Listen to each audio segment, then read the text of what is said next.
Chimera of the Chapel by Bleakmidwinter. Summary. When Will Graham wakes up from a coma 3 months after the fall, Jack reveals that Hannibal Lecter didn't survive. Outside the realm of Hannibal's influence, Will decides to discover the full truth behind the world's sudden and seeming falsehood. Everybody seems to hold their own opinion on Hannibal's fate, but Will knows better than anyone that trust and honesty are as elusive as death. For those of you concerned, no, Hannibal isn't actually dead. This story is narrated by Will Graham. And Hannibal Lecter. Chapter 2. At some point, he slipped into a dreamless sleep. When he wakes, Jack and Molly are quite obviously arguing in the corridor right outside the door.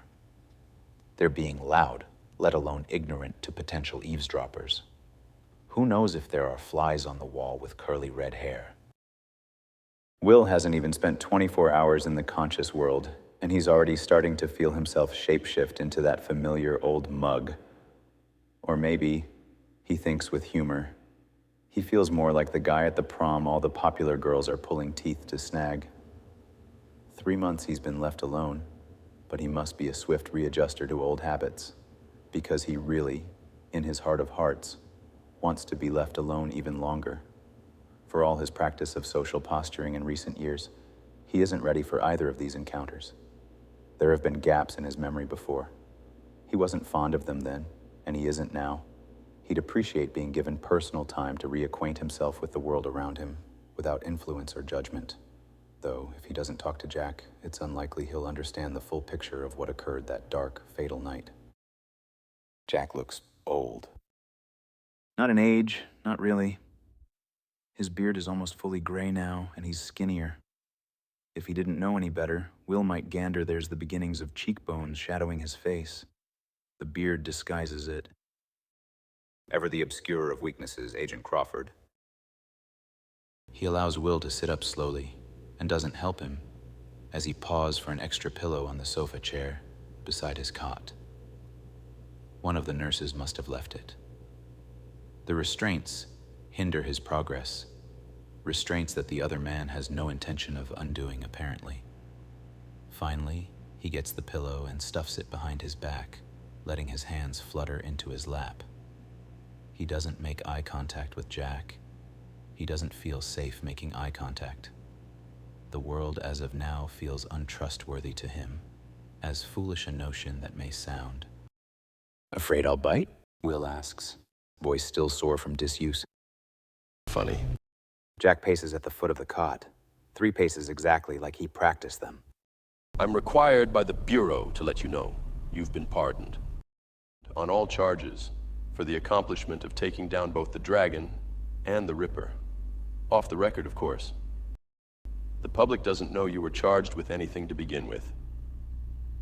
The public record states that you acted in certified self-defense. I guess I prefer a pardon over a star-shaped sticker. Jack frowns. You went off script. You risked innocent lives. Right to business, then. Usually when someone comes out of a coma, their friends bring them flowers, maybe chocolate. Not even a, "Good morning, how was near brain death?" Damn it, Will. This isn't a joke. I'm not laughing. Will grits out. He really isn't.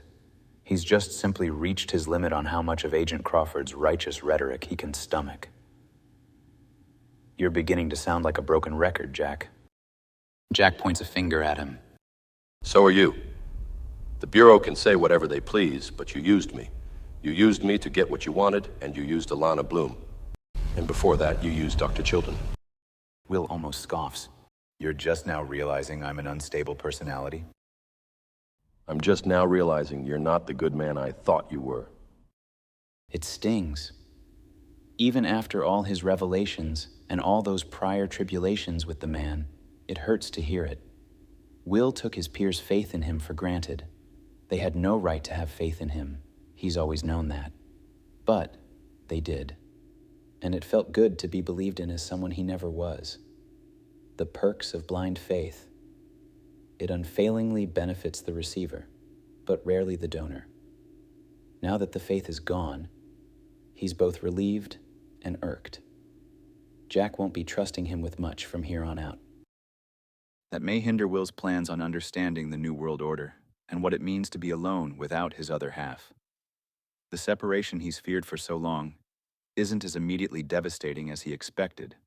That in and of itself tips off suspicions. There is something about the atmosphere he awakened into that reflects the wrongness of the dream he spent so long marinating in. Even Jack's long-coming renunciation feels unearned. Taking in Jack's stiff body language, he tries to pinpoint what is not right. He has to figure out what exactly tipped the scales of Jack's wavering trust. He takes a long moment to formulate the questions that have been flashing in and out of his subconscious since he first opened his eyes. You might as well tell me everything that's happened. Molly's going to ask. Hell, I'm asking. Whatever you think of me, you must know. It doesn't matter anymore. Not now that he's dead. Jack sighs and asks, Would you like some water first? Please. Jack retrieves a cup from the sink and watches him drink it carefully. He chuckles when it dribbles out of Will's chapped lips. To the naked eye, they might even look like old friends. When we finally managed to track the cop cars, night had long since fallen. There was no one to be seen on the property, except for the corpse of the dragon. Jack's gaze turns glassy, and he belatedly moves to sit in the visitor's chair, gripping the arms with both hands. We almost missed you both. A paramedic found both of you washed up on a small shore in between the divot of a cliff. The sudden ache in Will's chest feels worse than heartburn. He was dead. You weren't.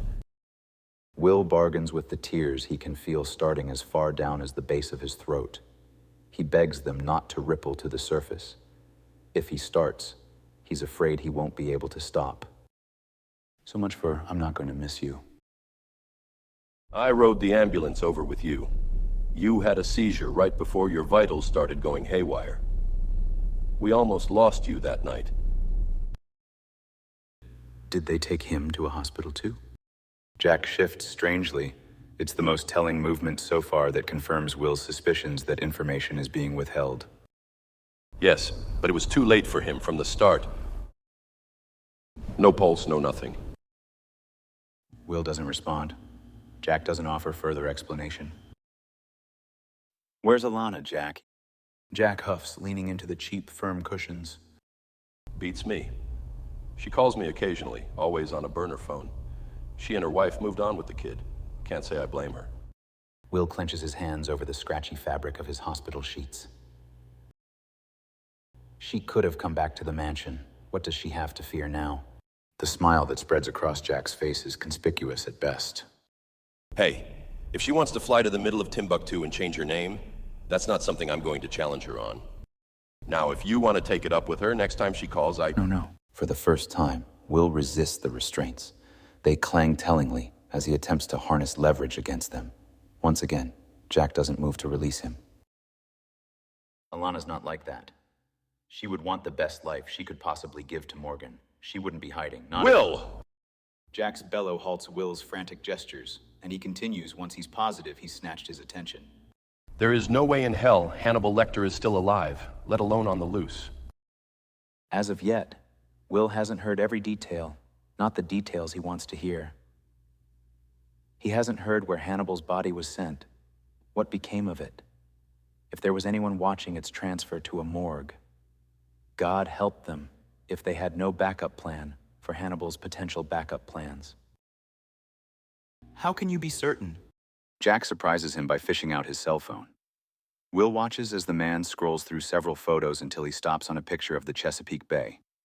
To the right of the frame, a jar of ashes is being dumped by a man Will cannot name. Because that's him. They cremated him. The surrounding noise becomes white noise. All his senses blend into one, until he's left feeling tingly and pinpricked by awareness of himself alone. Alone? A violent impulse to vomit rushes up his throat. He cranes his neck over the opposite side of the cot, where a small trash bin lies, and tries to aim most of the fluid expelling from him into the bin. Some of it gets on the floor. He heaves and more bile is rejected out of his quivering, tense stomach. It tastes like bile and seawater melded. The world comes back into perspective when he registers Jack's hands on his forehead, holding his hair out of his eyes. He hadn't noticed until now. His hair is as shaggy as it was in jail years ago, and his beard is fuller. Vomit sticks to it like paste.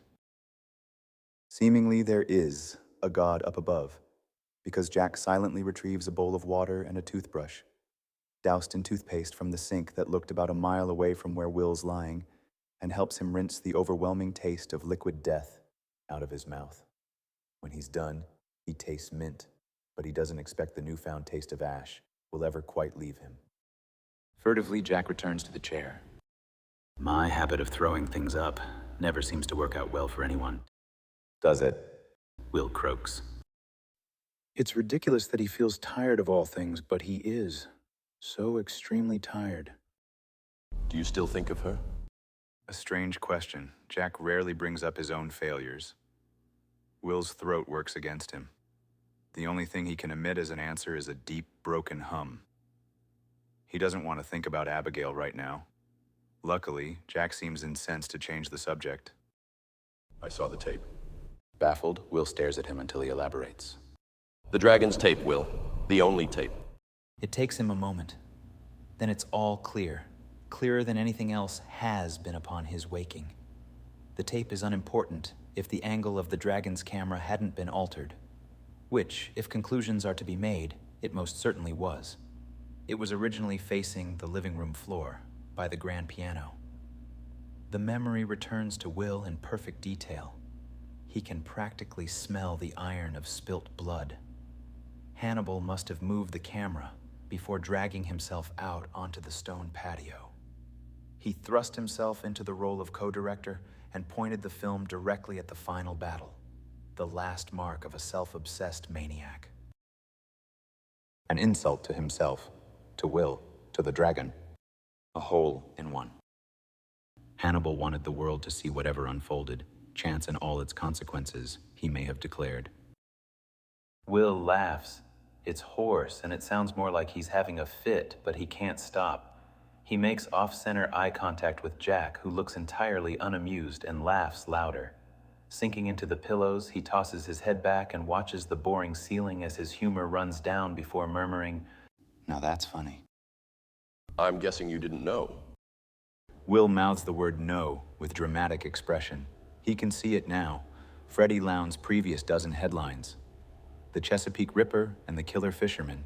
Fresh new Shakespearean tale for the ages. Or something even more distasteful. Murder husbands confirmed. There will be movies, perhaps a docu-miniseries. Maybe he can pay back Hannibal for this cosmic joke by agreeing to talk show deals. I wanted to tell you in person, Will, that not a single soul other than myself has watched that tape. Will's mordancy dries right up. What? Call it my penance for the part I played in your mental deterioration. Jack confesses, looking anywhere but at Will. I had a guy from Video Enhancement Services help me make sure the footage was viewable, but he didn't watch beyond the 10-second mark, and I've paid him off better than Lowndes ever could in her wildest dreams. Not a single word has gone out into the public that isn't praise for your valiant extermination of two of the most dangerous men in America. You're welcome. How'd you get this past the Bureau? Relaying that the content was unwatchable due to technicalities was the easy part. The hard part was convincing them to keep the existence of the tape in general out of the press. They folded when I reminded them just how vigilant conspiracy theorists get with the right talking points. Will's lips quirk into a half frown. You've cleared my name, and in the process tampered with the natural order. You're saying you want to be locked up for consorting with a criminal? Consorting? How reductive. It seems to me, Jack, you have every reason to believe I should. Jack shrugs and clasps his hands over his knees. A character flaw. Trusting you when you essentially told me over and over again not to. He cracks bitterly. In so little words. Will finishes. They enter a respectable silence before Jack slips his phone back into his jacket pocket and stands in an abrupt gesture of departure. In no way do I understand, Will. In no way will I ever. That much is true. But I do know there are men who can fall as hard as the next guy, and some of those guys can find a way to pick themselves up. I'd say coming out of a coma like that is a good start. Finally, he unstraps Will's wrists and ankles. The last act of trust between them. Will stretches his arms, cracking knuckles and sore bones. Jack reaches out a hand for him to shake. Despite himself, Will does. Jack doesn't immediately let go. If I knew you two were... He trails off, the words apparently unpracticed, unlike the rest. Curses under his breath and goes with, I'm not sorry about him. But I'm sorry for you, Will. Will peels his hand back. He turns to face the ceiling again and mutters, Let Molly in, Jack. You don't want her on your bad side, and trust me. Jack lets out a noise that almost resembles a laugh and leaves Will's sphere. He's barely given a moment to breathe. It takes less than 10 seconds for Molly to swoop in and hurry to his side, a direct contrast to Jack's approach. Will is sprung into a constricting hug and gifted a forehead kiss. Hey, Moll. I can't believe you're awake. She whispers like she's in a library, pulling the sofa chair closer to the edge of the bed so she can sit with one of his hands between both of hers. The doctors, they... Fuck. They practically guaranteed brain death. He curls his fingers around one of her wrists, just for an instant, before letting his hand fall limp again. That's what they all keep muttering about. How I should be dead. How I don't make sense. It's a miracle. Molly assures, staring him directly in the eye. Still, he can't find it within himself to stare at anything higher than her soft pink cheeks. Gone all religious on me while I was away? Will's only half joking. There is something different in Molly's voice. An inflection, maybe, or an overwrought omniscience. Molly doesn't respond to that directly, which is the first sign he's not far off the track. She squeezes his hand tighter, tight enough he's forced to draw it back into his lap. Why didn't you let them pull the plug on me, Molly? It offends her in a way he could never have expected. She flattens her hands against her thighs, brow creased with bewilderment. Are you kidding me? You have Wally to worry about. Will begins lazily, sounding as if he's haggling. He can't be waiting around for the rest of his life for another father to die. He closes his eyes, realizing what he just said. Jesus, I'm sorry. My social cues are incredibly distorted right now. Not that that's an excuse for it. No, you're right. Molly admits quietly, scraping her nails through her hair. It frazzles her bun. But 3 months, Will. 3 months isn't long. They were almost certain, but never fully certain you would die. Well, I guess I've always been an optimist. Foolishly hopeful. There's something stressing her out about the 3-month designation that makes him delve deep into his psyche to see if he's forgotten something he should have remembered. There doesn't seem to be any significance. Hope isn't foolish. It's... Will dwells on his ancient dreams of Florence. The nights he spent alone in Wolf Trap, waiting in limbo for his sessions with Hannibal, wondering if the man miles from his home was dreaming of the same place. In another life, for other, alternate people that could never be them to experience. It's saccharine. So are my grandmother's lemon zest cookies, but there's a reason nobody reaches for those at the Christmas table. Molly jokes awkwardly. He can tell she isn't comfortable in this setting. Hospitals have probably been a sore point for her as of late. Will is probably a sore point too. He hates that he no longer harbors the ability to comfort her. She deserves it, maybe more than anyone he knows. Have you been staying at home? No. Grandma's. It's close enough to school. Wally hasn't really shown any interest in going home yet. Will surmises Wally's been showing disinterest. The weight of the next question he has fills him with a somber type of dread. The dogs? Molly grimaces. I had to rehome a few of them. Just the newest ones and Jack. There were just too many. Uncle Leo's taken Jack, though. I knew you'd at least want to know where he is. Choosing the one named Jack wasn't a coincidence, was it? It wasn't that. Not exactly. It's okay, Molly. Please don't feel bad. I know. Gosh, I know. She murmurs, tearing up. You were so brave, Will. He flinches. She's got it all wrong, of course. What brought him to the cliffside house wasn't bravery. What convinced him to hop into the cop car with Hannibal wasn't bravery. Fighting the dragon, he didn't feel brave. He felt carnal, protective, lustful. He felt it was the only course of action left to him. It wasn't bravery. Of course it was. She soothes, her smile still as bright as the sun. She's more resilient than he'll ever be. He feels as if he's been tossed against a wall of rocks and came out with a paralyzed spine. It was my own brand of foolishness, he concedes. Molly doesn't respond. She lifts his hand from his lap again and places another kiss on his knuckles. Okay. She says, flustered. Okay, let's get your things. You're allowed to discharge me? That's what Jackass Crawford said.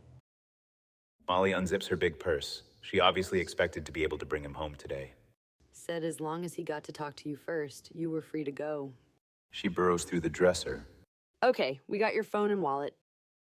Anything else you're missing? Will ponders that. His wedding ring is the only possession that comes to mind. He's not sure why he's even worried about it. It's just a circle of metal after all. He remembers it glistening in the moonlight, underneath the blood and viscera. He remembers the weight of it on his finger before the fall. It must have slid off then. He bites the inside of his cheek and casts a cursory glance at Molly's hands.